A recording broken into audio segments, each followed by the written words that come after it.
Job లేక ఇబ్బంది పడుతున్నారా? అయితే మెడికల్ కోడింగ్ మీకు మంచి ఆప్షన్. వెంటనే కాల్ చేసి కోర్సులో జాయిన్ అవ్వండి. అమ్మా నమస్తే. నమస్తే అమ్మా, కష్టే ఫలి అంటారు. అవునమ్మా. సామెత. కానీ ఫస్ట్ వదిలేస్తున్నాం, రెండేది మాత్రమే పట్టుకుంటున్నారు కదా, గమనించారా మీరు? అవునమ్మా. ఎట్లా అమ్మ మరి? ఆస్తి మూరుడు ఆశ బారెడు అన్నట్టుంది. మనం చేసే కష్టం ఇంత, ఫలితం ఇంత కావాలని ఆశపడుతున్నాం. ఈ ఆశలు ఎంత దాకా వచ్చాయంటే మళ్ళీ మనం మూఢాచారాల్లోకి మూర్ఖత్వంలోకి వెళ్ళిపోతున్నామా, బుద్ధి నమ్మకాల్లోకి వెళ్ళిపోతున్నామా అని అనిపిస్తుంది. ఎంతో హేతుబద్ధంగా ఆలోచించాల్సినటువంటి యువతరం కూడా ఇట్లాంటి విషయాలకి లోను కావడం అన్నది చాలా బాధ కలిగించేటటువంటి విషయం. ఉదాహరణకి నీ పేరులో ఒక అక్షరం మార్చుకో, నీకు బాగా వచ్చేస్తుంది అంటే ఎట్లా మారుస్తున్నారమ్మా? పేరు మార్చట్లేదు కదా. ఉదాహరణకి నీ పేరుంది జయ అని ఉంది, జయలక్ష్మి అమ్మ, జయలక్ష్మి అని ఉంది, మొత్తం జయలక్ష్మి అని ఉంది. ఈ జయలక్ష్మిలో నంబర్ సరిగ్గా లేదమ్మా, నీ పేరు మార్చుకుంటే బాగుంటుంది, JAYYALLAKSHMI అని రాసుకోమని చెప్పారు అనుకుందాం. ఎలా పలుకుతారు? యాకి యావొత్తి ఇవ్వాలి తెలుగులో, లాకి లావొత్తి ఇవ్వాలి మనం. అందులో మొదటి అక్షరంలో లాకి లావొత్తి ఇచ్చి పలకలేం కదా, అది ఎలా పలుకుతాం? అలా పైగా పలకడంలో మాత్రం జయలక్ష్మి అని పలకాలే గాని జయలక్ష్మి అని అనలేం కదా. అది ఎలా ఉంది, ఏదో తిట్టినట్టో కొట్టినట్టో ఉంటుంది. పోని పైగా వాళ్ళు ఏమంటున్నారు, ఉచ్చారణలో తేడా కాదు రాస్తే చాలని. అది ఇంగ్లీష్లో రాస్తున్నారు. ఇంగ్లీష్లో రాస్తే మార్పు ఎక్కడొస్తుంది? పోని ఇంగ్లీషు భాష కూడా మంచి భాషే కాదనడానికి లేదు. నేను పిలవడంలో ఏమన్నా మార్పు వస్తుందా? నిన్ను మీ జయలక్ష్మి అనే పిలుస్తా, ఇంకో పేరు పిలవలేను కదా. ఎక్కడ పోని ధ్వని తరంగాలకి శక్తి ఉంది అంటే ధ్వనిలో మార్పు వస్తే కొంచెం ఉంటుంది. కానీ ధ్వనిలో మార్పు రాకుండా స్పెల్లింగ్లో రాసి నీ స్పెల్లింగ్ని ఏదో ఇన్నిసార్లు రాయి, అన్నిసార్లు సంతకం పెట్టు, ఇట్లా పెట్టి ఇది పేరు ఇది ఎక్కువ మంది యువతరం చేస్తున్నారు. అది నాకు చాలా బాధాకరంగా ఉంది. ఇంజనీరింగ్ చేసిన వాళ్ళు, సిఈఓలుగా ఉన్నవాళ్ళు, మరి ఎంబీఏలు చేసిన వాళ్ళు ఇలా పేరులో స్పెల్లింగ్ మార్చుకుంటున్నారు అంటే వీళ్ళు మరి ఒకటి రెండు తరాలు వెనక్కి వెళ్ళిపోయారా?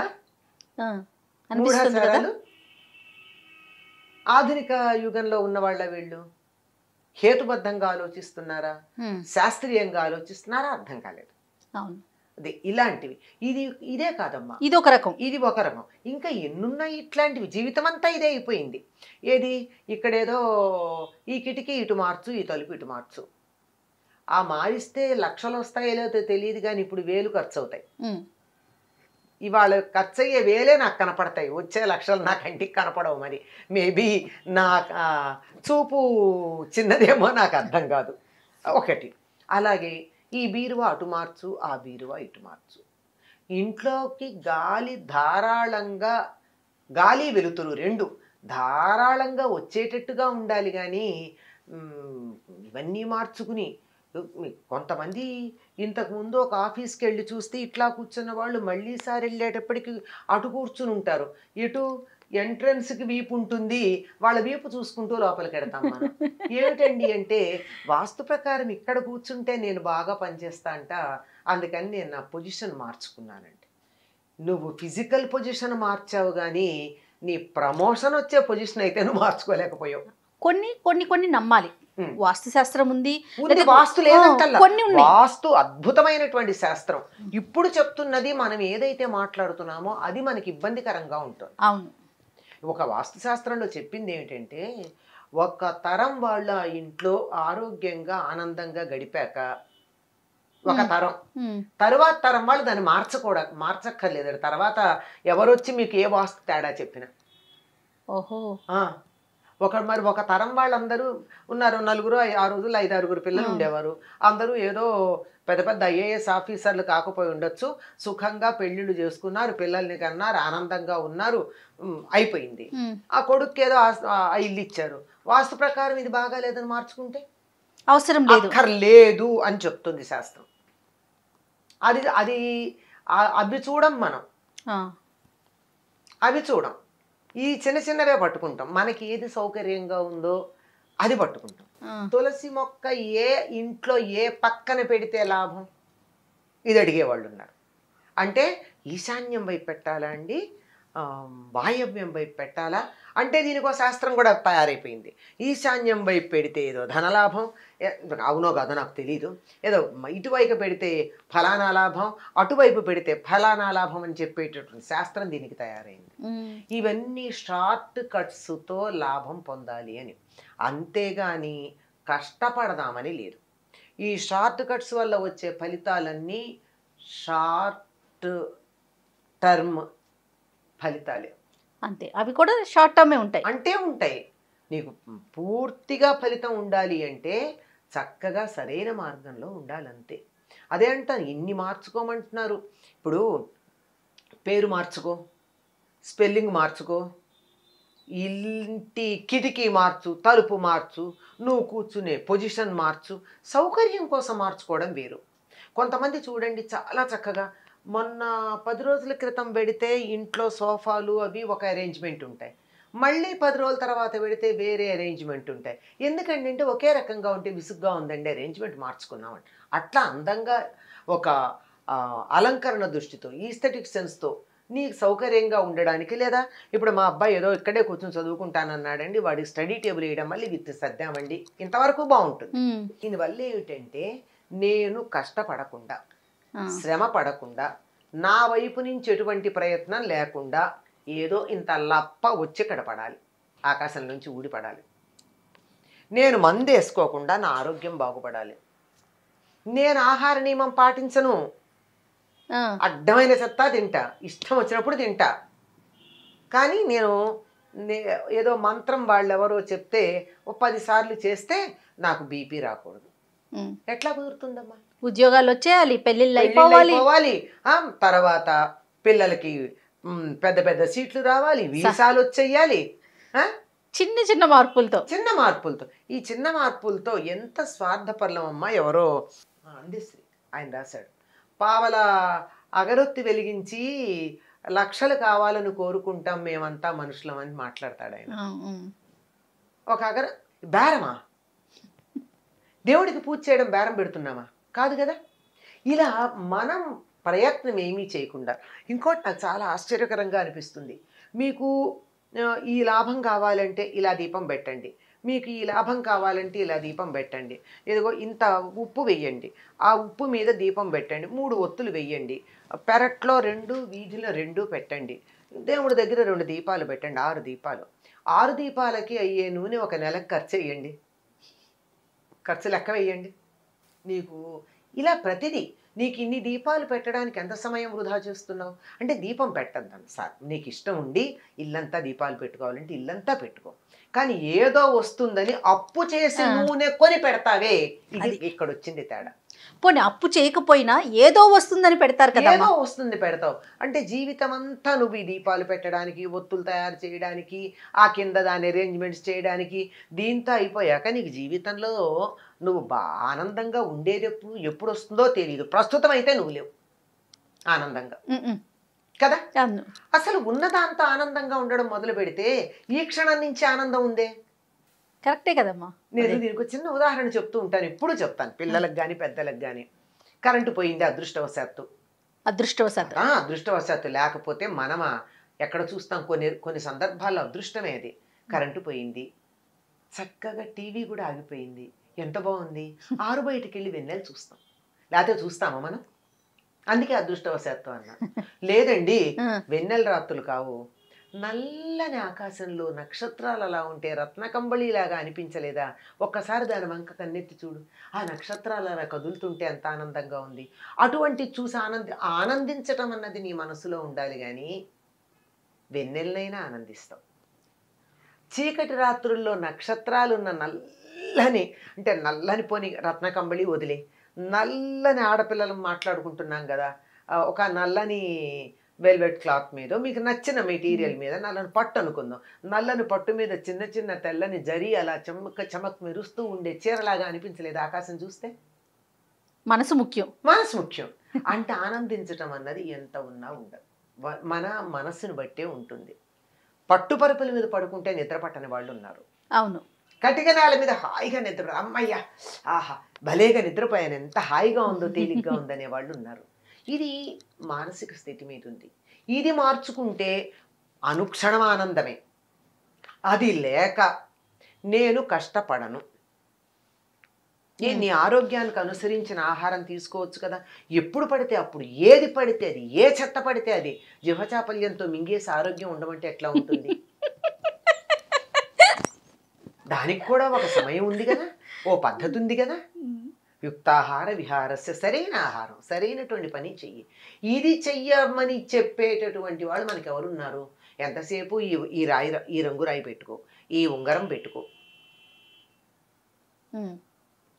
ఈ పేరు మార్చుకో, పలానా మొక్క పెట్టుకో, మొక్క పెట్టుకో, పలానా ఫోటో పెట్టుకో, ఇది ఈ మొక్క పెట్టుకుంటే ఈ మూల ఏవో కొన్ని మొక్కలు చెప్పారు, ఈ మొక్కలు పెట్టుకుంటే లాభం. కానీ నేను చెప్తాను మొక్కలు పెట్టుకోమని.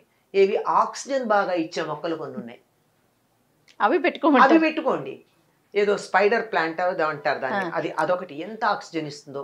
ఇంటీరియర్ లోపల పెట్టుకోండి, ఇంట్లో మంచి ప్రాణవాయువు ఉంటుంది. ఈ స్నేక్ ప్లాంట్ అంటారు, పేర్లు చూడండి బాలేవు, తెలుగులో బాగుంటాయి. అది మాడో ఏదో అంటాం, అది పెట్టుకోండి.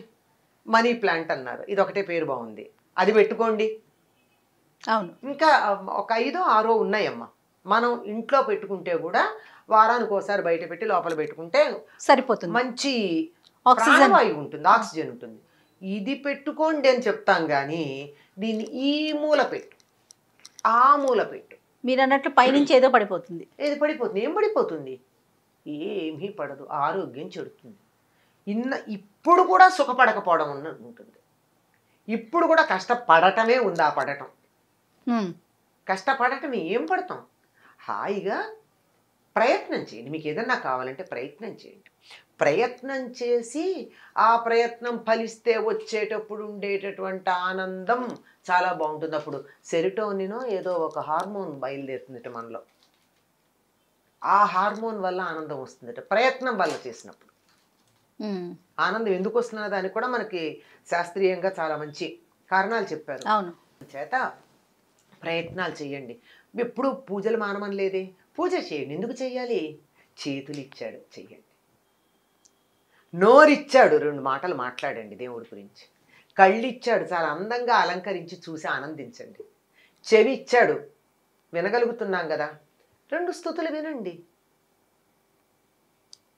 అంతకు చెయ్యాలి కానీ పూజ. ఇన్ని ఇచ్చినందుకు ఆయనకి పూజ చెయ్యాలి. ఇవి లేని వాళ్ళు ఎంతమంది ఉన్నారమ్మా? ఇవి ఉన్న మనం ఎంత ధనవంతులం, ఎంత సంపద కలిగినటువంటి వాళ్ళం, మనకున్న సంపదని మనం గుర్తించట్లేదే. అన్నిటినీ మించి బుర్రిచ్చాడు కదా, వాడుకోవచ్చుగా. దాన్ని వాడుకో, ఉపయోగపెట్టుకో. ఇది ఇచ్చినందుకు రోజు ఒకసారి కృతజ్ఞత చెప్పుకో దేవుడికి, నాకు ఇవన్నీ ఇచ్చావు.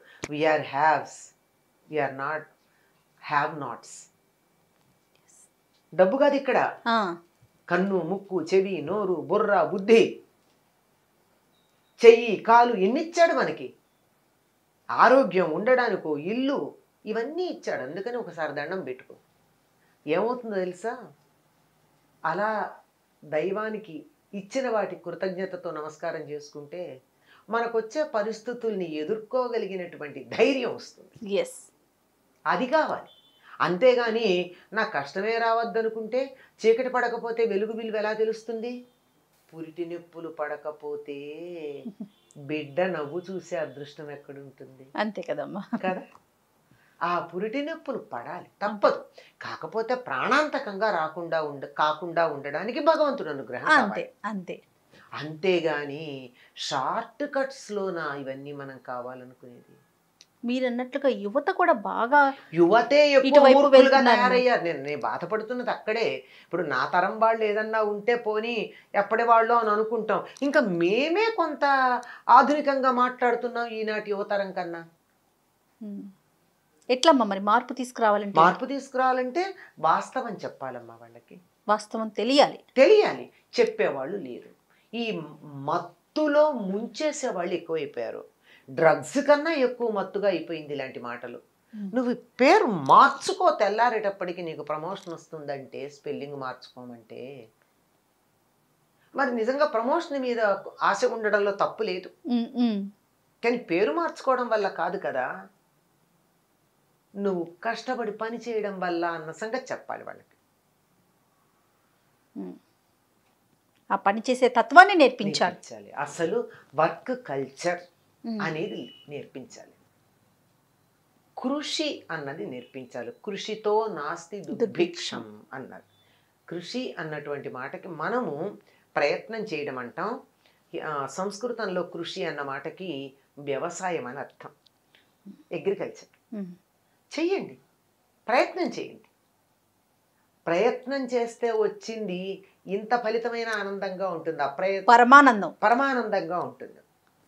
పిల్లలు బాగా ఖర్చు పెట్టే పిల్లలకి నేర్పాల్సింది ఏమిటో తెలుసా? ₹1 సంపాదించడం నేర్పండి. వాళ్ళు దుబారా ఖర్చు మానేస్తారు తెలుసా? అవునమ్మా. ₹1 ఖర్చు ఏదంటే ₹1 ఖర్చు పెట్టమంటే అది మానరు. అది తను సంపాదించింది, అది ఖర్చు పెట్టారు గనక దాన్ని అలా చూపిస్తున్నంత కాలం వాళ్ళు జాగ్రత్తగా ఉంటారు. ఈ షార్ట్ కట్స్, ఈ షార్ట్ మెథడ్స్ ఏవైతే ఉన్నాయో వీటి నుండి, ఈ మత్తులో నుండి యువతరాన్ని పక్కకు తీయాలమ్మా.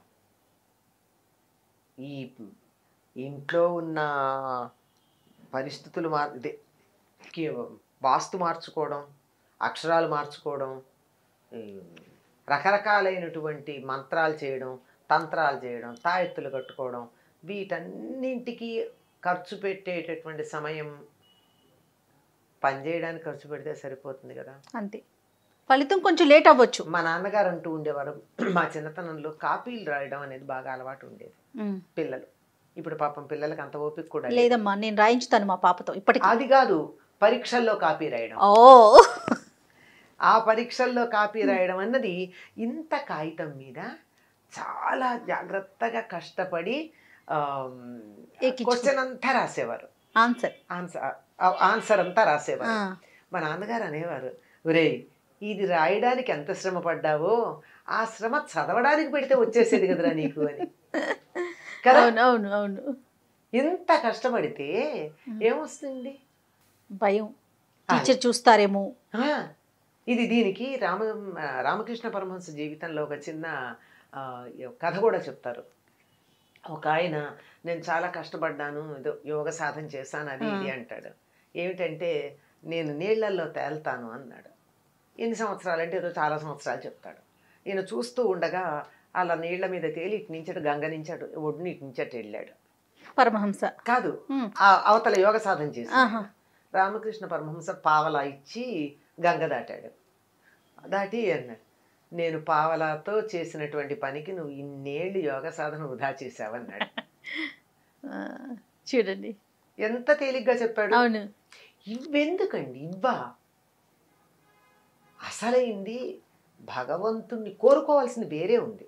లౌకిక జీవితంలో అయినా మనం కోరుకోవాల్సింది ఏంటి అంటే, నాకు ఎటువంటి పరిస్థితులు వచ్చినా ధైర్యంగా ఎదుర్కొని అన్నింట్లో విజయం పొందేటటువంటి శక్తిని నాకు ఇవ్వవలసింది అని ప్రార్థించాలి తప్ప, నాకు సమస్య రావద్దంటే ఎట్లా? సమస్య రా అసలు అప్పుడు రుచి ఎలా తెలుస్తుంది?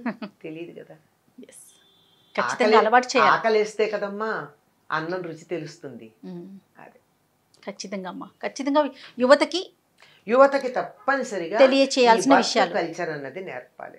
ఖచ్చితంగా. ఈజీ మనీ, అనాస్క్డ్ మనీ, అన్నీ కూడా గ్రాంటింగ్ వితౌట్ ఆస్కింగ్ అన్నది ఉంది. మనుషుల్ని శారీరకంగా మానసికంగా సోమరులను చేసి నశింప చేస్తుంది. అది స్ట్రగుల్ ఫర్ ఎగ్జిస్టెన్స్ ఉండాలి.